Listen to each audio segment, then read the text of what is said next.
ভাতৰা চলি আছে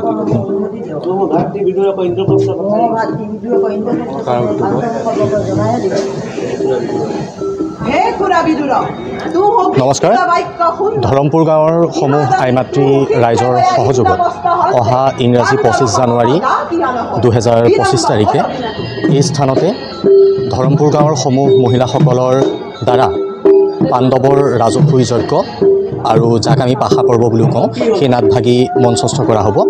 সেই নাটভাগীৰ উদ্দেশ্যে আখৰা চলি আছে বৰ্তমান। উক্ত নাটভাগ ৰাইজ আইমাতৃসকলে আমাকে পৰিচালনাৰ দায়িত্ব দিছিল। পৰিচালক হোৱাৰ এতিয়াও ধৃষ্টতা হোৱা নাই, তথাপিও তত্ত্বাৱধান কৰিবৰ চেষ্টা কৰিছোঁ। গতিকে আমি আশা কৰিছোঁ যে মহিলাসকলৰ যি এই উদ্যম, এই উদ্যমৰ দ্বাৰা ভাওনা ভাগি সুন্দৰভাৱে মঞ্চস্থ হৈ যাব। তেওঁলোকৰ যথেষ্ট আমি উদ্যম দেখা পাইছোঁ, তেওঁলোকৰ স্পৃহা আছে। আমি আশা কৰোঁ ভাওনা ভাগ সুন্দৰভাৱে মঞ্চস্থ হ'ব। আমি সকলোৰে উপস্থিতি আৰু সহযোগিতা অনুষ্ঠানটিত কামনা কৰিছোঁ।